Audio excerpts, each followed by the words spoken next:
Did you understand? This is what deaf and mute people live every single day.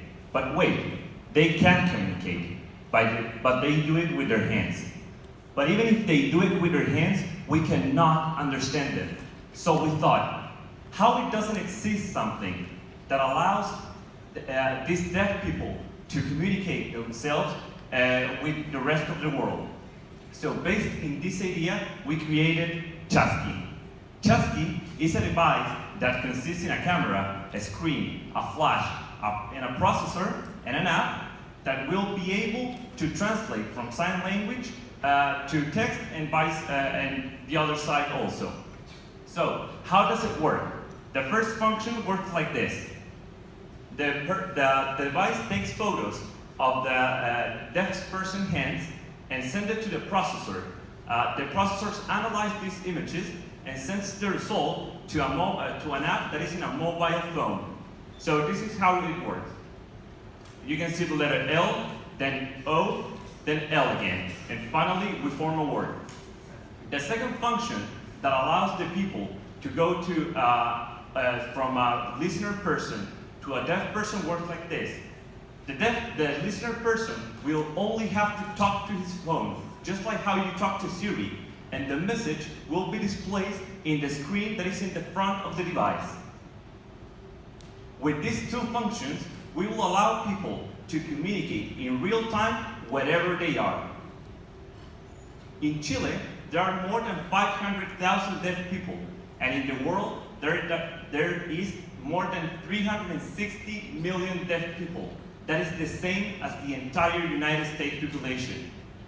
But not everyone can access to some tools that will allow them to communicate better. According to a study made by Senadis, only a 30% of deaf population works. These tools are not for free. A study made by the Social Center in the United Kingdom showed that a deaf person requires $600 more a month than a listener person just to satisfy his communication needs.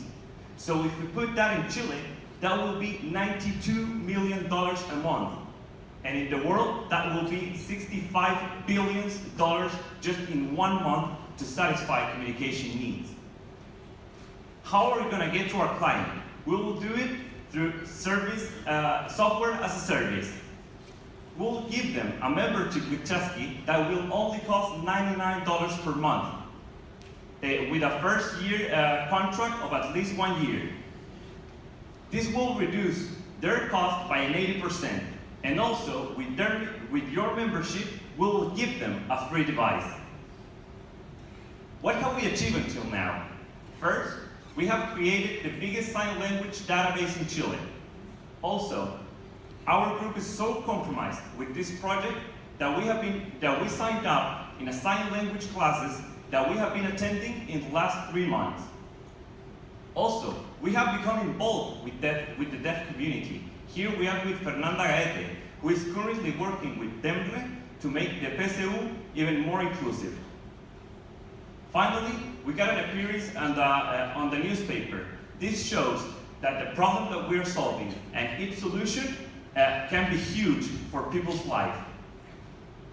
We are looking for $250,000. 70% of that amount will go to software development. The other 30% will go to devices and the design of our product. In the next 6 months, we'll complete our database.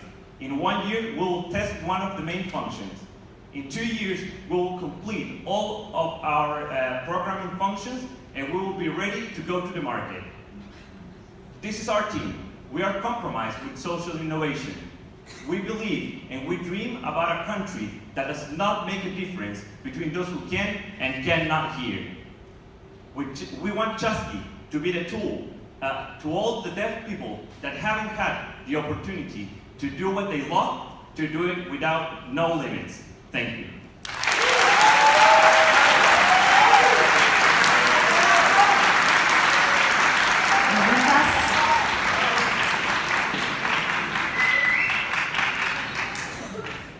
Una pregunta, ¿el dispositivo de ustedes trabaja con imágenes o con videos?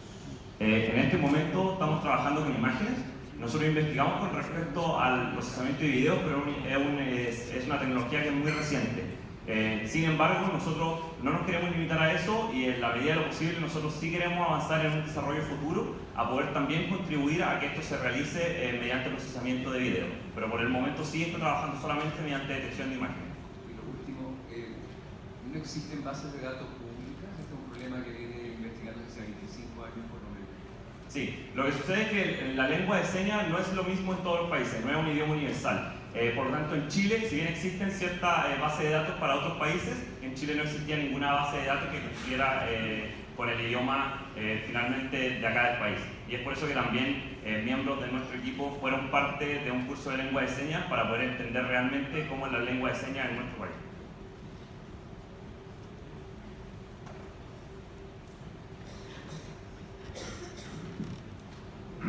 Felicitaciones de nuevo.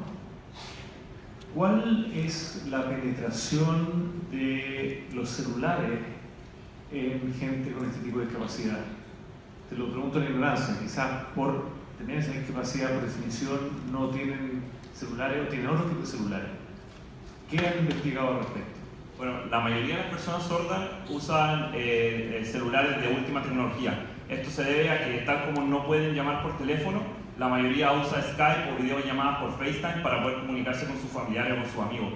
Por lo tanto, la limitante de que tengan un celular acorde al sistema o que necesiten la cantidad de datos móviles para poder para poder mantener este sistema en línea no es una limitante para nosotros, porque ya incurren en un gasto muy importante con respecto a lo que es Internet y tecnología.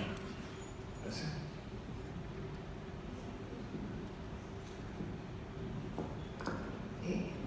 Más o menos pareció a la pregunta anterior que hice en cuanto a comercialización. ¿Cómo ustedes ven la posibilidad de apropiarse del conocimiento que estarían incorporando a este producto?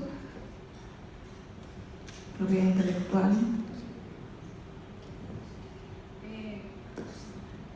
Nosotros para patentarlo queremos hacer una patente del diseño de nuestro prototipo, que es un prisma que es distinto, no sé si lo tiene como un puerto celular, tiene una cámara, es portátil, es de 10 centímetros por 3, para que lo dimensiones.